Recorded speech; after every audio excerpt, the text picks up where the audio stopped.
కేంద్రం మెడలు వంచైనా యూరియా తెస్తాం. కొరతపై రైతులు ఆందోళన చెందొద్దు. దేశవ్యాప్తంగా సమస్య పరిష్కరించడంలో కేంద్రం విఫలం. ఉనికి కోసం బీఆర్ఎస్ బీజేపీ యూరియా రాజకీయం. మంత్రి తుమ్మల అంటూ కేంద్రం మెడలు వంచైనా రాష్ట్రంలో రైతులకు సరిపడా యూరియా తీసుకొస్తామని మంత్రి తుమ్మల నాగేశ్వరరావు స్పష్టం చేశారు. వ్యవసాయ శాఖ డైరెక్టరేట్ లో గురువారం మీడియాతో మాట్లాడిన ఆయన రాజకీయ స్వార్థంతో బీఆర్ఎస్ బీజేపీ పార్టీలు రైతులను గందరగోళానికి గురి చేస్తూ రాజకీయ ఉనికి కాపాడుకునేందుకు ఆరాటపడుతున్నాయని ఎద్దేవా చేశారు. దేశవ్యాప్తంగా యూరియా సరఫరా సమస్య ఉన్నదని, కానీ కేవలం తెలంగాణలో మాత్రమే ప్రాబ్లం ఉన్నట్టు ప్రభుత్వాన్ని అవాస్తవాలు చేయడం సరికాదని హితో పలికారంటూ గతంలో బీజేపీ లేకుండా ఇలా కొత్తగా పరిపాలిస్తా ఉందా? 11 ఏళ్ల నుంచి ఈ దేశంలో ఎన్డీఏ ప్రభుత్వం పరిపాలనలో కొనసాగుతా ఉంది. సో అట్లాంటప్పుడు గత బీఆర్ఎస్ సర్కార్ల 10 ఏళ్లలో రానటువంటి ఇబ్బంది, 10 ఏళ్లలో లేని కష్టాలు ఈ సంవత్సర కాలంలో ఎందుకు వచ్చింది చెప్పాలి. మరి అక్కడ బీజేపీ ఉన్నది, వాళ్ళే ఉన్నారు, అదేం మారలేదు. మరి కేంద్రంలో మళ్ళీ వాళ్ళనే గెలిపించడం, దేశవ్యాప్తంగా కొరత ఉంటే మరి మిగతా రాష్ట్రాలలో ఇంత ఇబ్బందులు ఎందుకు లేవు? మన దగ్గర మన రైతులే ఎందుకు ఇబ్బంది పడుతున్నారు? పైగా నువ్వేమంటున్నావు అంటే ఇది బీజేపీ బీఆర్ఎస్ కలిసి ఆడుతున్న నాటకం అని చెప్తా ఉన్నావు. సిగ్గు, శరం, బుద్ధి, జ్ఞానం ఏమన్నా ఉండాలి అని ఇలా రైతులు అంటా ఉన్నారు. కొంచెం ఆలోచన ఉండాలి. మంత్రివి వయసు పెరుగుతున్నా కొద్దీ అవగాహన తగ్గుతా ఉన్నది, ఆలోచన కూడా తగ్గిపోతా ఉన్నది. ఎన్టీ రామారావు దగ్గర ఉన్నప్పుడు మంచిగా ఉండే ఈ తుమ్మల, చంద్రబాబు దగ్గర ఉన్నప్పుడు పర్వాలేదు, ఓకే ఉండే, కేసీఆర్ దగ్గర ఉన్నప్పుడు మంచిగా పనిచేసాడు. ఎప్పుడైతే వీళ్ళ దొక్కిండో, ఏం దొక్కిండో నాకు తెలియదు కానీ ఆ తొక్కుడేందో కానీ అప్పటి నుంచి మొత్తం నాశనం అయిపోయాడు. మొత్తం ఎగనామం పెట్టుకు ఎగబడ్డాడు. ఇక ఎట్లయితే ఖరాబ్ చేయొచ్చు, రుణమాఫీని ఎట్లా సగంలో బొంద పెట్టొచ్చు, ఎక్కడికి రైతులందరినీ ఆగం చేసేయచ్చు, ఎవరెవరిని ఎట్లెట్లా పిచ్చోళ్ళని చేసి అందరికి అయిపోయిందని చెప్పొచ్చో అట్లా అబద్ధాలు నేర్చుకున్నాడు. రైతు భరోసా గురించి అయితే ఇక 100 అబద్ధాలు. ఇగో ఆగొచ్చి ఇప్పుడు వస్తుంది అప్పుడు వస్తుంది, అసలు వద్దే అంటారు, అసలు రైతులే వద్దంటారు, మేము ఇవ్వాల్సిన పని లేదని చెప్పిన దొంగ ఈ మంత్రి. ఇట్లా అనకపోతే ఏమంటారు రైతులు? మరి ఇంకా అయిపోయి ఇలా ఈ ముచ్చటకు వచ్చే వరకంటే యూరియాకి అసలు కొరత లేదు, కృత్రిమ కొరత అని చెప్పిన దొంగలు వీళ్ళే. మరి ముఖ్యమంత్రి ఇదే మంత్రులు అసలు యూరియా కొరత ఎక్కడుంది, ఆర్టిఫిషియల్ ఇంటెలిజెన్స్ ద్వారా ఎవడెవడో ఎక్కడెక్కడో వీడియోలు తీసి క్రియేట్ చేసి కావాలని చెప్పుల ఇట్లా జతలు పెట్టినట్టు, లేకపోతే తువాలు పెట్టుకున్నట్టు, పాస్బుక్ జిరాక్స్లు పెట్టుకున్నట్టు కావాలని క్రియేట్ చేశారు తప్ప ఎక్కడ కూడా అసలు కొరతనే లేదు అని చెప్పాడు. మరి కొరత లేదని చెప్పిన దొంగలు, కొరత లేదని చెప్పిన సన్నాసులు ఇక్కడ ఎవరు చెప్పమన్నాడు మళ్ళా దేశవ్యాప్తంగా ప్రాబ్లం ఉందని? అంటే ఇప్పుడు యాదకి వచ్చినది. ఇంకా ఈయన ఏమన్నాడు తెలుసా మీకు? ఇగో ఒకసారి చూడండి. ఈయన ఏమన్నాడు అంటే అక్కడికే అని ఊరుకుంటే పర్వాలేదు, ఇప్పుడు ఈయన ఏమనాలో మీరు అనాలి, ఇప్పుడు నేను కాదు మీరు అనాలి, ఇప్పుడు లైవ్ చూస్తున్న వాళ్ళంతా అనాలి. ఈయన పేరుకు పెద్ద మనిషి చేసేటి ఇట్లాంటి పిచ్చి పనులు అని ఇలా మాటలు వస్తా ఉన్నాయి. ఒకసారి చూడండి ఈయన ఏమన్నాడు. మరి ఎవరు గడ్డి పెట్టాను వీళ్ళకు నాకు అర్థమైంది. అందరూ పొలంలో ఉండేవాడు కాదు. ఇగో యూరియా కోసం ఎవరైతే అడుగుతున్నారో, ఎవరైతే తనలాడుతున్నారో వాళ్ళంతా రైతులు కాదట. ఒకసారి నుంచి బజార్ ఎక్కేవాళ్ళు అందరూ పొలంలో ఉండేవాడు కాదు. బజార్ ఎక్కేటోళ్ళంతా పొలంలో ఉండేటోళ్ళు కాదట, అసలు పొలంలో పనిచేసేటోళ్ళు కాదట, రైతులే కాదట. ఇంకా చూడండి, నిజంగా యూరియా కోసం వచ్చిన వాళ్ళు పాపం కొనుక్కొని వెళ్తున్నారు, అదొకటి గొడవ లేదు. అట్లా యూరియా కోసం వచ్చిన వాళ్ళు అయితే పాపం కొనుక్కొని వెళ్తున్నారు. నేను ఎన్ని కాల్స్ ప్రూవ్ చేయాలి, ఎంత మందితో ప్రూవ్ చేయాలి, ఎన్ని వీడియోలు చూపెట్టాలి, ఎట్లయితే మనకు బుద్ధి వస్తే చెప్పాలి. ఇది కొంచెం అన్న మనిషి ఏమంటారు కదా, ఎదిగినా కొద్దీ ఇట్లా అయితే కిందికి అయిపోతాడు అన్నట్టు. ఇలా నీ స్థాయి పెరుగుతున్న కొద్దీ నీ బుద్ధి కిందికి వస్తా ఉంది. అరే రైతులంతా సస్తా ఉంటే ఒక్క బస్తా ఇస్తలేరు, 10 ఎకరాలు ఉంటే 2 బస్తాలు ఇస్తారు, మనకి ఏడ సరిపోతుందని చెప్తుంటే ఓ దిక్కు వ్యవసాయ శాఖ అధికారులు ఏమో ఈ నానో యూరియాను మైక్రో యూరియాను కొత్తగా చెప్తా ఉన్నారు. దాంతో ఆ డ్రోన్ తో చేస్తే ఒక 1/2 లీటర్ ఎకరంకి వస్తుందని చెప్పి వాళ్ళు ఆ టైపు ప్రత్యామ్నాయ ఏర్పాట్ల దిశగా వాళ్ళు ఉన్నారు. వీళ్ళేమో ఇలా బయటకు వచ్చినోళ్ళు అసలు రైతులే కాదు అని చెప్తా ఉన్నారు డైరెక్ట్ గా. ఇక రైతులు ఏం పెట్టాలి. రైతులు మనం బర్రెలకి లేకపోతే దున్నపోతులకి గడ్డి కుడిది పెడతాం కదా, మరి ఇట్లాంటి మాటలు మాట్లాడే మంత్రికి మరి ఏం పెట్టాలి, ఎట్లయితే సోయ వస్తుంది అని ఇలా రైతులు అడుగుతారు. ఇగో యూరియా అవసరం అనేది రాజకీయ అవసరం ఉన్నోళ్ళే బజ్జలు పడుతున్నారు. ఆయన ఏమంటారంటే యూరియా ఎవరికైతే అవసరం ఉన్నదో వాళ్ళు బ్రహ్మాండంగా వెళ్తున్నారు, డబ్బులు పెడుతున్నారు, కొనుక్కుంటారు. ఎన్ని ఉదాహరణలు చూపెట్టమంటారు నీకు? ఎన్ని తీసి చెప్పమంటారు? ఎంతమంది రైతులకు కావాలంటారు? నీకు ఒక్కసారి చూడండి. అరే నాకు అర్థం కాదు, 10 ఎకరాలు ఇగో పండించే రైతు కూడా నాకు యూరియా ఇస్తలేరు, సరిపోతలేదు అని నో స్టాక్ బోర్డు పెట్టిరు, లేకపోతే మా దగ్గర లేదని చెప్పిండ్రు, స్టాక్ వస్తలేదు అన్నారు. ఈయన రైతా కాదు? ఒకసారి చూడండి.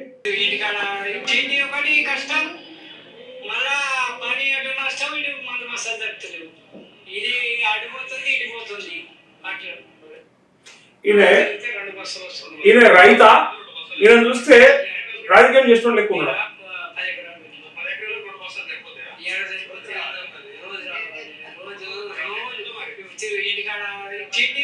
కష్టం, మళ్ళా పని అంటే నష్టం, ఇటు మందు మసాలు దొరుకుతలేవు. మందు బస్సం దొరుకుతలు, మీరు పనిపాట లేకుండా తిరుగుతున్నట. ఇప్పుడు రైతులు మీరు ఇది తెలుసుకోండి, ఇక సిగ్గు శరం ఏమాత్రం బుద్ధి జ్ఞానం లేని మన తుమ్మల నాగేశ్వరరావు మంత్రి ఏం మాట్లాడుతున్నారంటే, అసలు రైతులే కాదు మీరంతా, ఎవరైతే యూరియా కోసం అడుగుతున్నారో, ఎవరైతే యూరియా కోసం క్యూలో నిలబడుతున్నారో, ఎవరైతే యూరియా యూరియా అంటున్నారో మీరు రైతులు కాదు, మీరంతా అట్టోళ్ళు. రాజకీయ స్వార్థ ప్రయోజనాల కోసానికి మాట్లాడుతున్నారు. రోడ్ ఎక్కిన వాళ్ళంతా రైతులే కాదు, కానీ అక్కడ ఉన్నోళ్ళంతా ఏదో ఒక రకమైన ప్రయోజనం ఆశించి నిలబడుతున్నారు, మాట్లాడుతున్నారు అని చెప్పి అంటా ఉన్నారు.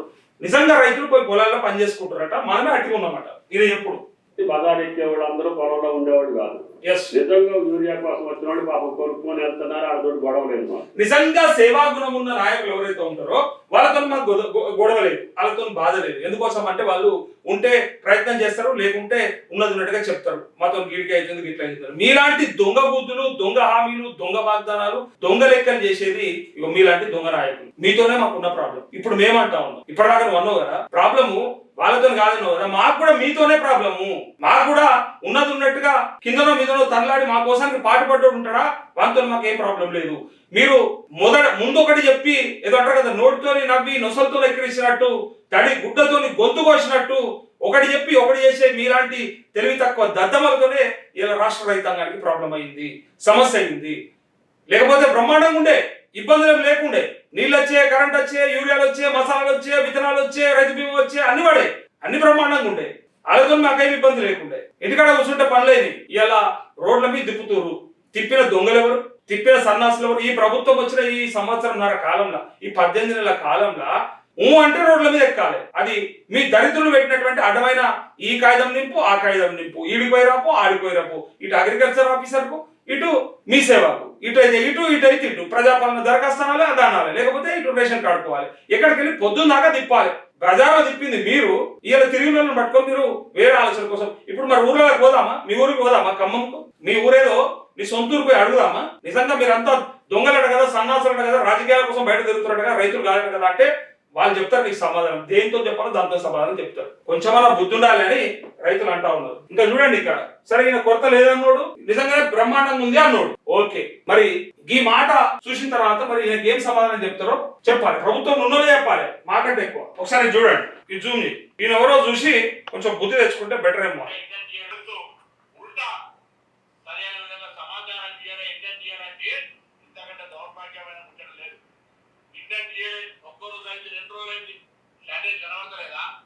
రైతుల ఎడ్యుకేషన్ కనబడతలేదా? కాబట్టి ప్రభుత్వం బాధ్యతగా వ్యవహరించాలి అనేది నేను విజ్ఞప్తి చేస్తాం. ఏమన్నాడు? ఉన్న పొద్దుగా వానబడ్డట్టు వ్యవహరిస్తూ ఉల్టా సరైన విధంగా సమాచారం చేయాలి, ఇంటెంట్ చేయాలంటే ఇంతకంటే దౌర్భాగ్యమైన ముచ్చట లేదు.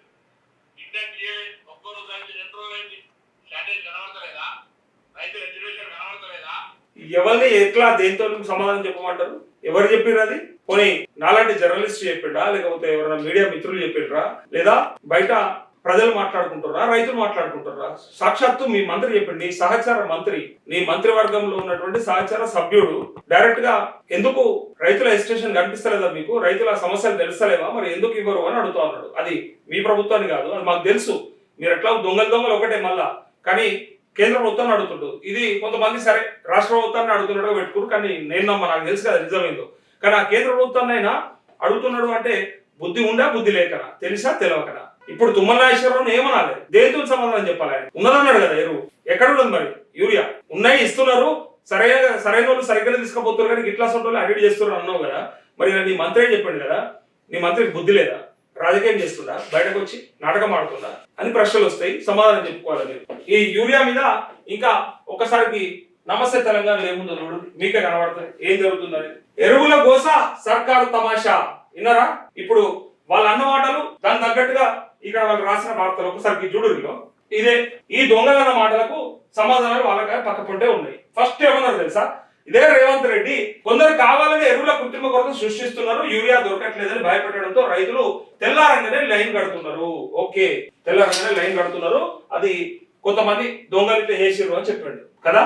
ఇప్పుడు పక్కపొంటి ఈయనేమంటాడు, కృత్రిమ కొరత సృష్టిస్తున్నది ఎవరో తేల్చాల్సింది ఎవరు, చర్యలు తీసుకోవాల్సింది ఎవరు, బ్లాక్ మార్కెట్ కు పోతున్నదని బీఆర్ఎస్ కూడా చెప్తుంది కదా, అధికారంలో ఉండి ఆపలేక ఎందుకు ఈ డోల మాటలని ఇలా రాష్ట్ర రైతాంగం కూడా అడుగుతా ఉంది. ఇప్పుడు అధికారంలో ఉన్నారు, మీరే కృత్రిమ కొరత అని చెప్పిండ్రు, మరి ఇలా సృష్టిస్తున్నది అన్నప్పుడు అసలు ఎవరు సృష్టిస్తున్నారో మీరు చూపెట్టాలి కదా. ఆ రైతులు ఎవరు, ఆ దొంగ ఎవరు, రాజకీయాల కోసానికి ఆ వీడియోలు వాడుకుంటున్నది ఎవరు, చెప్పులు పెట్టిపించి మరి వీడియోలు తీసి బయట స్ప్రెడ్ చేస్తుంది ఎవరు, మీరు తెలుసుకోవాలి. తేల్చొచ్చు, అది చేత కాదు. యూరియా కొరత దేశమంతా ఉంది, నిజమైన రైతులు పొలంలో ఉన్నారు, బస్తాల కోసం బజార్లోకి వస్తున్న వాళ్ళు రైతులు కారు అంటూ రైతులను ఎంత అవమానం చేస్తున్నాడు అంటే, వీళ్ళకు చెయ్యకపోగా ఇవ్వాల్సింది ఇవ్వకపోగా ఇగో ఇట్లాంటి దుర్మార్గులు ఉన్నంతసేపు వ్యవసాయం నిజంగా బాగుపడదు. ఉన్నన్ని రోజులు ఇదే కథ. డైరెక్ట్ గా చెప్తుండు, అసలు బయటకు వచ్చిన ఎవరు కూడా రైతులు కాదని చెప్తుండు. సాగు పనుల్లో ఉండాల్సిన రైతులు బజార్కు లాగిందెవరు, బస్తా యూరియా కోసం పడిగాపులు పడేలా చేసిందెవరు, అసలు యూరియానే ఇవ్వకపోతే పొలానికి పోయి రైతు చేసేది ఏంది అసలు. ఇప్పుడు రైతుకు యూరియా ఇవ్వకపోతే పోయి ఏం చేస్తాడు, పోయి అందరు రోడ్ల మీద ఉన్నారని నువ్వే అంటున్నావు. ఆయన రైతుకు యూరియా ఇస్తే సక్కగా తీసుకుపోయి పోసుకుంటాడు, ఆయన ఏం చేసుకుంటాడు, అదే మనుషులు బుక్కేది కాదు కదా, గొడవలు పెట్టేది కాదు కదా, తీసుకుపోయి బరాబర్ రైతులు వ్యవసాయంలో చదువుకోవాల్సిందే కదా పొలంలో. సో అంటే ఆయన పోలేదు అంటే ఆడ ఉన్నట్టే కదా, అంటే యూరియా దొరకనట్టే కదా, రోడ్డు మీద ఉన్నాడు అంటే. ఆయనకు ఒకవేళ యూరియా దొరికితే ఇంటికాడ వ్యవసాయం చేసుకుంటాడు బాయికాడ, కానీ అక్కడ ఎందుకు ఉంటాడు. ఒకటి, రాష్ట్రం వద్ద సరిపడా యూరియా స్టాక్ పెట్టినాం, ఏమైందో తెలియదు, కొరత అంటూ మాట్లాడడం వల్లే కొరత ఏర్పడుతుందని కేంద్ర మంత్రి కిషన్ రెడ్డి అంటా ఉన్నాడు. ఈ కిషన్ రెడ్డి ఏమంటుండంటే, అసలు మేము బరాబరే ఇచ్చినాం స్టాక్, ఎక్కడ కూడా తక్కువ లేదని చెప్పాడు. మరి సరిపడా యూరియా ఇస్తే ఇచ్చింది ఏమైందో తేల్చాలి కదా. మరి కొరత అంటేనే ఎరువుల కొరత ఏర్పడితే మరి తెస్తాం తీరుస్తాం అంటే సమస్య పరిష్కారం అవుతుందా అని ప్రశ్న వస్తుంది. కొరత వచ్చింది అని అన్నప్పుడు మరి తెస్తాం ఇస్తాం తీరుస్తాం అంటే అయిపోతాయా, కావు కదా. ఇంకోటి, ఇగో పదే వార్తలు ప్రసారం చేయడం వల్లే రాష్ట్ర వ్యాప్తంగా యూరియా కొరత కనిపిస్తుందని పొన్నం ప్రభాకర్ అంటున్నాడు. మళ్ళీ ఆయన్నే ఏ ఊరికి పోయినా యూరియా కరువు కనిపిస్తున్నది, అగచాట్ల ఫోటోలు, రైతుల శాపనార్థాలు అన్న అబద్ధమా, రైతు గోసాను పట్టించుకోకుండా పత్రికలపై నెపం నెట్టేస్తే ఎలా అంటూ వీళ్ళు ప్రశ్నిస్తా ఉన్నారు.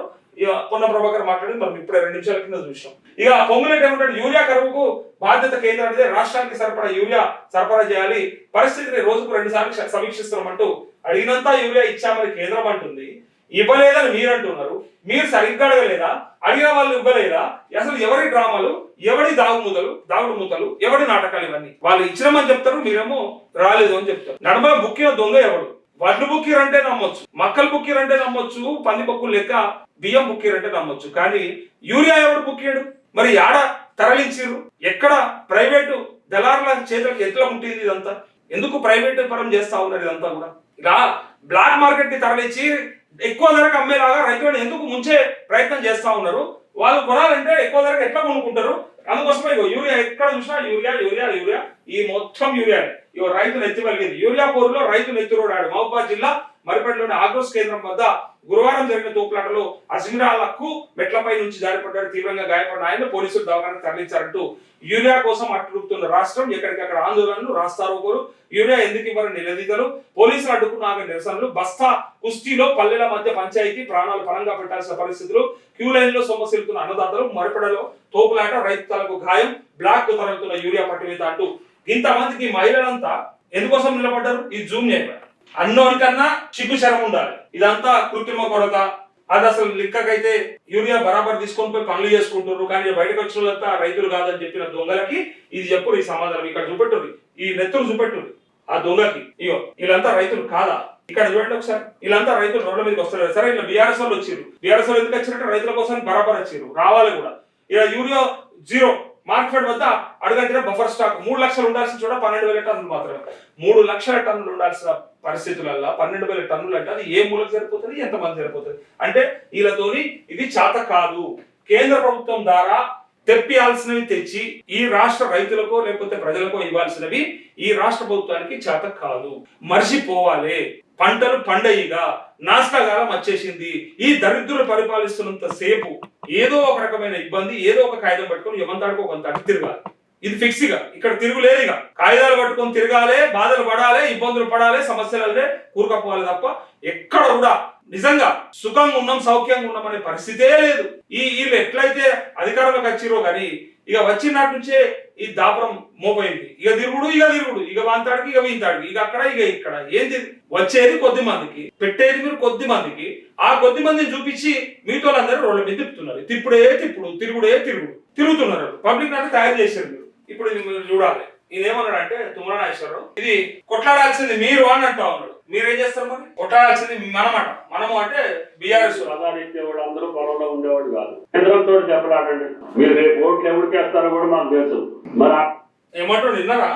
కేంద్రంతో దెబ్బలాడురి, మేము గాజులు పెట్టుకొని కూర్చున్నాం, మేము ఖాళీగా ఉన్నాం, మాతో కాదు అని ఈ మాట రైతులు అంటారు. ఎందుకంటే మీరు కేంద్రంతో దెబ్బలాడాల్సిన మీరు ఈయన ప్రభుత్వం అయ్యండి బడేబాయి చోటబాయి అని భుజాలు మీద చేతులు వేసుకొని తిరిగిన వాళ్ళు, ప్రతి దానికి వాళ్ళకి సపోర్ట్ ఇచ్చిన వాళ్ళు, ఇలా చాటుమాటుగా కూడా లోపాయికార ఒప్పందం ఉన్నదని బయట మాట్లాడుకుంటున్న మీరు కనీసం కేంద్రంతో మాట్లాడి మెడల్ లంచైనా తీసుకురావాల్సిన ముచ్చట ఇచ్చిపెట్టి దెబ్బలాడాల్సింది మీరు అని చెప్తారు. మీరు దిగిపోండి సపరేక, మీతో కాదు కదా, మీరు దిగిపోతే చేసుకుంటారు. దగ్గర నుంచి తీసుకురండి 2 లక్షలు. మననే తీసుకురామంటుండ్రు. మనల్ని అంటే ప్రతిపక్షాలని. కేంద్రంతో చెప్పలాడండి. మీరు రేపు ఓట్లు ఎవరికి వేస్తారో కూడా మాకు తెలుసు. మరి వాళ్ళ దగ్గర నుంచి తీసుకురండి 2 లక్షలు. కేంద్రంతో చెప్పలాడండి. మీరు రేపు ఓట్లు ఎవరికి వేస్తారో కూడా మాకు తెలుసు. మరి వాళ్ళ దగ్గర నుంచి తీసుకురండి 2 లక్షలు. అది ఆయన బుద్ధి ఏంటిదంటే ఓట్లు మీరు ఎట్లయినా అటేస్తారు, మమ్మల్ని ఎట్లా నమ్మరు, ఇక అయిపోయింది మా పని, మా కథ ఒడిసింది, ఒడిశాల సుమతి అన్నట్టు ఉన్నది. కాబట్టి మీరు ఏం చేస్తారంటే కేంద్రంతో మీరే మాట్లాడుకొని మీరే తెప్పించుకోరు ఎరువు అని చెప్తా ఉన్నాడు. మీరు ఎందుకు ఇంకా మీ పరిపాలన ఎందుకు, పెద్ద పెద్ద మాటలు ఎందుకు, మీకు రాష్ట్రంలో ఉన్న చేయడం చేత కాదు, కేంద్రం నుంచి తెప్పేయడం ఆయన కూడా కాదు అని చెప్పి ఇలా రైతులు బాధపడతా ఉన్నారు. నిజంగా యూరియా కొరత మాత్రం జెన్యున్ గా ఉంది. ఎవడు అవునన్నా ఎవడు కాదన్నా ఇగో ఇట్లాంటి పిచ్చి మాటలు మాట్లాడేటోళ్ళతో మనం పట్టించుకోవాల్సిన పని లేదు. కాకపోతే నిజంగా రాష్ట్రంలో రైతాంగం ఇబ్బంది పడుతుంది. రుణమాఫీకి పడ్డది, రైతు భరోసాకు పడ్డది, ఇలా దీనికి కూడా పడుతుంది. ఇక మీరు చెప్పిన భూభారతి, సాదా బైనామా, లేకపోతే అసెండ్ భూములు పెద్ద కథ ఉన్నది. స్టోరీగా చెప్తే అది పెద్ద కథ ఉన్నది. అది ఎంతసేపు చెప్పినా తరగదు. అది అంతగానం పెండింగ్స్ ఉన్నాయి. ఇక్కడ ఈ యూరియాని కనీసం సరిపడా స్టాక్ మెయింటైన్ చేయలేనప్పుడు సపరేట్గా దిగిపోవాలి. నో డౌట్ ఇది గతంలో ఎప్పుడు రాలేదు. ఇట్లా వస్తే ఒకటి ఆర్ సమ్ టైమ్స్ ఎక్కడన్నా కొన్ని చోట్ల, అంతే తప్ప ఎక్కడ కూడా యూరియా కొరత లేకుండే బ్రహ్మాండంగా అప్పుడు నిల్వ ఉంటుండే. సోషల్ మీడియాలో కొన్ని వీడియోలు కూడా వైరల్ అవుతా ఉన్నాయి. అప్పుడు కేంద్ర ప్రభుత్వంతో ఎట్లా మాట్లాడి ఎట్లా తెప్పించారు, అలాగే ఎంత ముందు చూపు ఉంటుండే. మనకి ఏ చూపు లేదు, ముందు చూపు లేదు. ఒక మందు చూపు ఉన్నట్టుంది. మందు చూపు ఉంది, అందుకోసానికి 3 లక్షలు పెట్టి టెండర్లు పిలుచుకొని బరబ్బర్ ఆమ్దానం చేసుకోవడానికి ట్రై చేస్తా ఉన్నారు. దాని టార్గెట్లు పెంచారు, రేట్లు పెంచారు, టార్గెట్లు పెంచారు. ముందు చూపు లేదు కాంగ్రెస్ వాళ్ళకి, మందు చూపు మాత్రం బరాబర్ ఉన్నది. బుద్ధి లేని మాటలు కాకపోతే ఇవన్నీ ఏంటి? ఏం చెప్పాలి మీరు? ఏదైనా ఇబ్బంది ఉంటే డెఫినెట్ గా మనం సాల్వ్ చేసుకుందాం. మేము ఉన్నాము, ప్రజాప్రభుత్వం, ప్రజాపాలన. అంతేగాని ఎప్పుడు చూడు ప్రతిపక్షాలే. మరి రైతులంతా, మరి లేకపోతే ప్రజలంతా ప్రతిపక్షమేనా? ఇక